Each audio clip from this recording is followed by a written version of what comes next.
시청자 여러분 안녕하십니까. 뉴스데일리 베스트 민앵커입니다.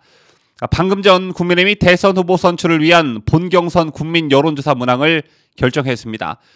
결국 홍준표 후보가 원하는 대로 됐고 당초 의견이 분분했던 것으로 알려졌지만 국민의힘 선거관리위원회는 만장일치로 여론조사 문항에 대해 의결했습니다. 과연 오늘 결정된 여론조사 문항이 어느 후보에게 유리할지 분석들이 쏟아지고 있는 가운데 아직까지는 특정 후보 진영에서 반발하고 있는 분위기는 감지되지 않고 있습니다. 오늘 국민의힘 선관위는 이재명 더불어민주당 대선 후보와의 1대1 양자가상 대결을 설명하는 문항을 넣는 동시에 4명의 예비 후보 중 누가 본선 경쟁력이 있는지 한 명을 선택하는 방식을 채택했습니다. 그간 윤석열 후보와 원희룡 후보는 양자가상 대결의 질문을 4번 하는 것을 요구해 왔는데요. 즉 내년 대선에서 민주당 이재명 후보와 국민의힘 땡땡땡 후보가 대결하면 어느 후보에게 투표하겠냐라는 질문에 유승민, 윤석열, 원희룡, 홍준표 후보를 각각 넣어서 총 4번을 질문해 본선 경쟁력을 측정하자는 것이었습니다.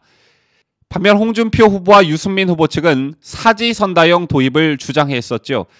사지선다형은 이재명 후보와 대결할 국민의힘 후보로 어느 후보가 가장 경쟁력이 있겠냐 이렇게 묻고 4명의 후보의 이름을 말해주고 이 가운데 고르도록 하자는 방식입니다. 결국 홍준표, 유승민 후보가 원하는 사지선다형이 이날 채택된 것입니다. 국민의힘 선관위는 지금껏 질문 내용을 공개한 적이 없다는 이유를 들며 문항을 세부적으로는 공개하지 않기로 결정했다고 밝혔는데요. 이에 따라 구체적인 여론조사 문항은 이날 밝혀지지 않았습니다. 이처럼 국민의힘이 최종 대선 후보를 선출하는 데 있어서 어쩌면 가장 중요하고 또 예민한 여론조사 문항을 선정하면서 이런저런 분석들이 나오고 있습니다. 먼저 홍준표 후보가 원하는 대로 됐기 때문에 최근 상승세를 타고 있는 홍 후보에게 유리하게 작용할 것이다 라는 어떤 그런 전망도 나오고 있지만 반대로 홍준표 후보가 최종 결선에서 탈락하게 되면 이의를 제기할 명분이 사라지게 된 것이 아니냐는 분석도 함께 나오고 있습니다. 이 같은 분석은 최근 홍준표 후보가 이른바 중대 결심 이런 발언을 했기 때문인데요. 홍 후보는 얼마 전 끝까지 기상천외한 여론조사를 고집한다면 중대 결심을 할 수도 있다 이렇게 밝혔었고 이 같은 중대 결심이라는 표현은 국민의힘 내부에 강한 충격을 던져줬습니다. 왜냐하면 홍준표 후보의 이 같은 발언이 경선 불복에 어떤 밑자락을 깔아놓는 것 아니냐 이런 해석으로 이어졌기 때문입니다. 이처럼 홍준표 후보의 발언이 파장을 낳자 홍준표 캠프 측은 경선 불복을 의미하는 것은 아니다라며 진화에 나섰지만 이 발언을 한 배경을 놓고 여러 분석들이 쏟아진 바 있습니다. 어쨌든 이날 여론조사 문항 결정으로 지금까지 2번씩이나 홍준표 후보가 원하는 방향으로 경선이 치러지게 됐습니다. 지난 9월 국민의힘 선관위는 역선택 방지 조항을 도입하지 않겠다고 밝힌 바 있죠. 이건 역시 홍준표 후보가 원하는 바였습니다.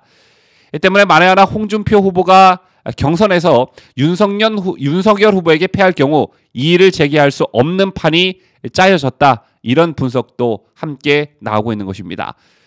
앞서 언급해드린 바와 같이 국민의힘은 역선택 방지 조항과 관련해 정원 위원장의 사퇴설이 나오는 등 한 차례 큰 내용을 겪은 바 있고요. 또 8강전에서도 매끄럽지 못한 경선 운영으로 황교안 전 대표가 당 지도부를 고발하는 일까지 있었습니다. 그 여제는 아직까지 계속해서 이어지고 있는데요. 부디 얼마 남지 않은 경선 기간 동안 아무 탈 없이 원활한 경선이 진행되길 바라고 또 경선이 끝난 후에도 모든 후보들이 결과에 승복해 이른바 아름다운 경선으로 기억되길 바랍니다. 지금까지 저는 자유대한민국을 수호하는 뉴스데일리 베스트 민앵커였습니다.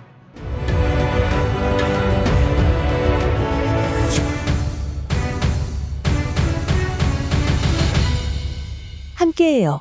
뉴스데일리 베스트.